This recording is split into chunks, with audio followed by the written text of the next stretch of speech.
और अध्यात्म को कैसे हम ले सकते हैं अपने जीवन में, कैसे? अध्यात्म एक, हम सब अध्यात्म से संसार में जितने भी रास्ते हैं भौतिक जीवन के, सब अध्यात्म से ही निकलते हैं। चाहे आप व्यापार करो बेटा, आप पढ़ाई करो, आप राजनीति करो, आप व्यापार करो, कुछ भी आप करो, संसार में आप कुछ भी करो, वो सब अध्यात्म ही हमको सिखाता है। बिना अध्यात्म के आप एक कदम नहीं चल सकते। प्रयास करोगे तो गिर जाओगे, समझ नहीं पाओगे। और अच्छा आध्यात्मिक व्यक्ति ही सक्सेस होता है, अपने उन्नति मार्ग में प्रशस्त हो जाता है। आप जब अध्यात्म को जानोगे, अध्यात्म के सही स्वरूप को जानोगे, अध्यात्म क्या है? अध्यात्म कोई अलौकिक चीज नहीं है। बहुत से ज्ञानियों ने, गुरुओं ने, बुद्धिजीवियों ने अपने अपने तरीके से अध्यात्म की व्याख्या की है। अध्यात्म का अगर सही स्वरूप हम बताएं या जानना चाहें तो अपने कर्तव्य का धर्म पूर्वक निर्वाहन करते हुए, परमात्मा को याद करते हुए, परमात्मा का चिंतन करते हुए नाम जप करें, तो यही सबसे बड़ा अध्यात्म है। यही अध्यात्म है। अपने कर्तव्य का पालन करें धर्म पूर्वक, और परमात्मा का चिंतन और सुमिरन और नाम, ये अध्यात्म का स्वरूप है। तो आप आध्यात्मिक हो जाएंगे, आप जान जाएंगे। हमारे जीवन का उद्देश्य सिर्फ एक ही होना चाहिए, अपने आप को जानना। जिस दिन हम अपने आप को जान लेंगे, फिर कुछ भी जानना शेष नहीं रह जाएगा। ये संसार बहुत बड़ा है, करोड़ों लोग हैं, वो लोग हैं, हम किस किस को जानेंगे भाई? हम किस किस को जाने? चंडीगढ़ में पता नहीं कितनी स्ट्रेंथ होगी, हम इन सबको कैसे जान पाएंगे?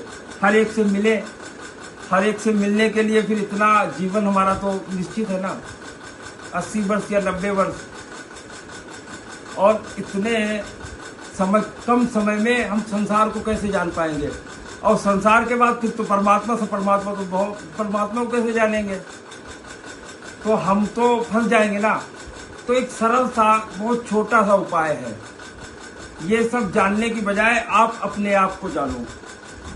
जिस दिन आप अपने आप को जान लोगे तो सबको जान जाओगे, सब जान जाओगे। हमको अपने आप को जानने के लिए कहीं भागने की और दौड़ने की जरूरत नहीं है। आप एक कमरे में बैठ के भी अपने आप को जान सकते हो। जो योगी होता है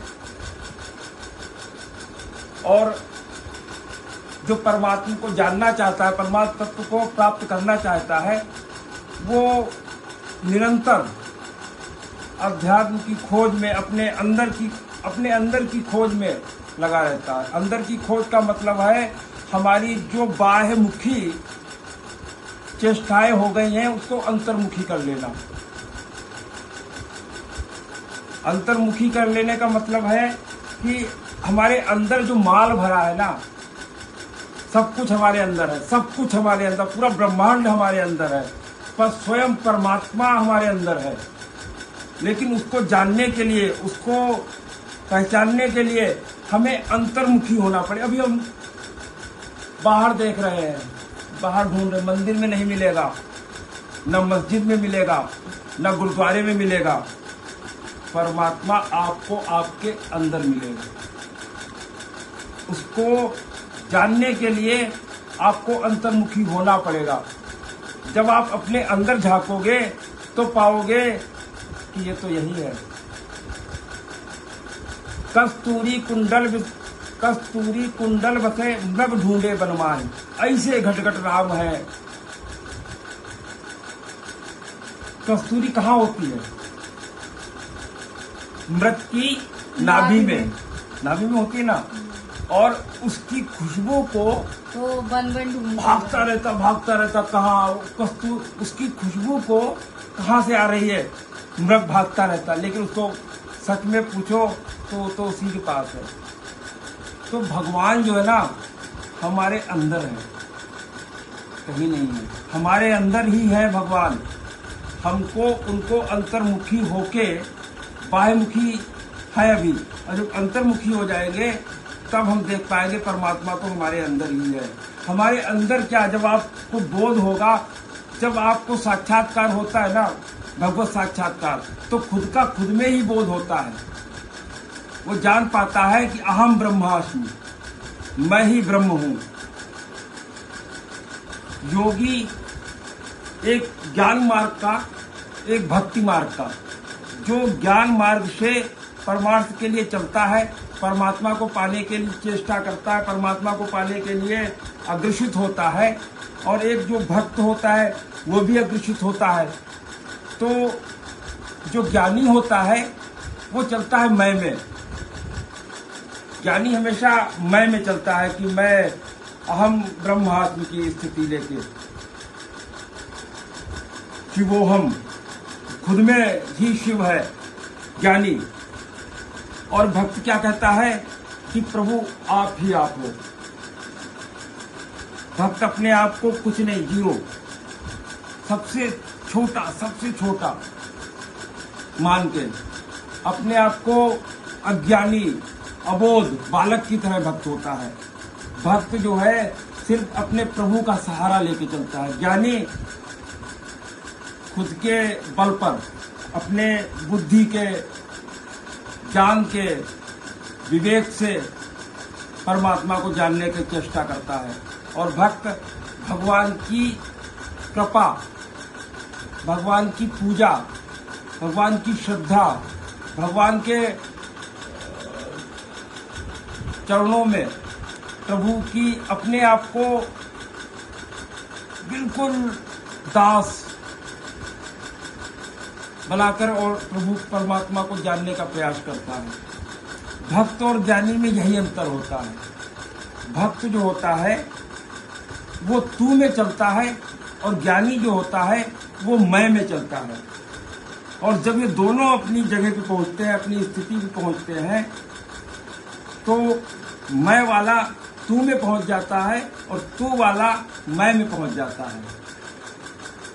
जो भक्त चलता है और देखता है कि प्रभु तू ही तू है, जब वो स्थिति में पहुंचता है, भगवदाकार स्थिति होने के बाद, जब भगवत प्राप्ति, जब साक्षात्कार होता है, तब वो जान पाता है कि ये मैं तो, जिसकी मैं खोज में निकला वो तो मैं ही था।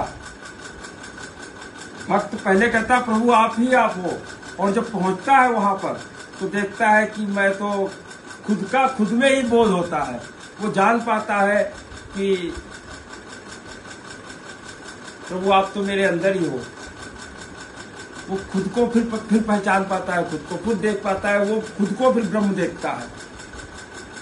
और ज्ञानी जो होता है जब चलता है मैं से, फिर वो पहुंचता है तू में, फिर मैं से फिर वो बढ़ते बढ़ते जब वो भगवत प्राप्ति कर लेता है, जब भगवत बोध होता है ज्ञानी को, तो क्या स्थिति में आता है, सर्वम खलमिदम ब्रह्म। पहले मैं में था, अब सर्वम खलमिदम ब्रह्म। अब उसको हर एक में ब्रह्म की दर्शन होते हैं, सब में ब्रह्म। सिया राम मैं सब जग जानी, करहु प्रणाम जोर जी।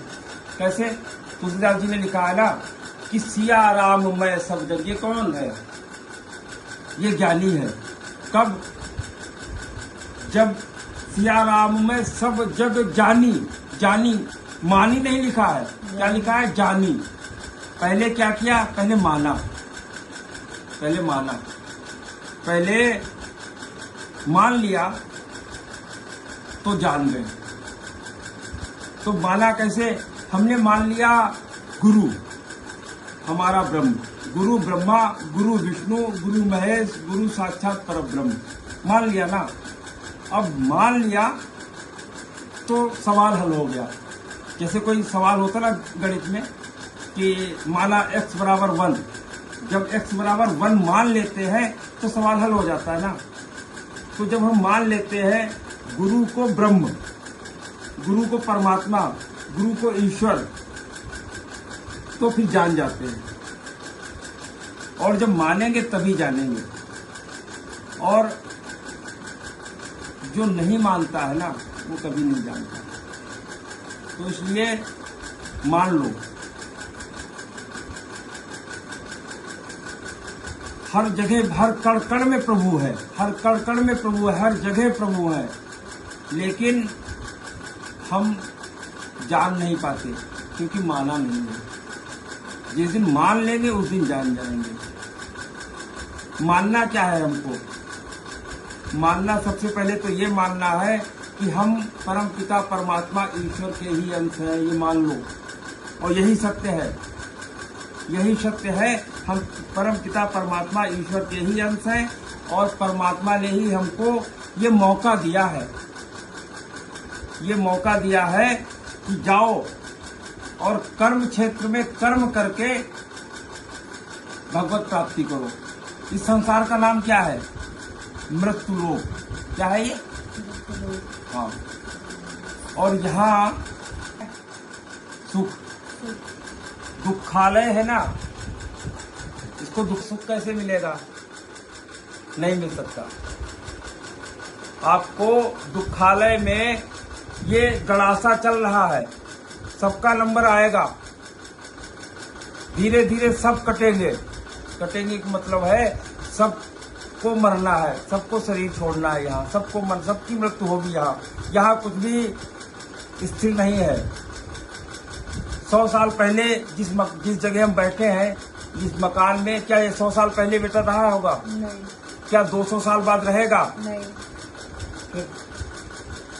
लेकिन जो था, जो है और जो अनंत काल तक रहेगा, वो कौन है? एक सत्य परमात्मा ईश्वर, उसको जानना है हमको। जब वो उसको हम जान लेंगे, फिर हमको एक आनंद की अनुभूति होगी। परमात्मा क्या है? आनंद का सागर है। आनंद का सागर है ना, परमात्मा आनंद का सागर है। उस आनंद के सागर को जो हम जान लेंगे ना, तब आनंद की अनुभूति होगी हमको। नहीं तो ये दुखालय है, यहाँ दुख के सिवा कुछ नहीं मिलना है। पल पल, हर कदम पे आपको दुख ही दुख है। सुख की, अच्छा जो दिख रहा है आपको सुख, वो माया की छाया है।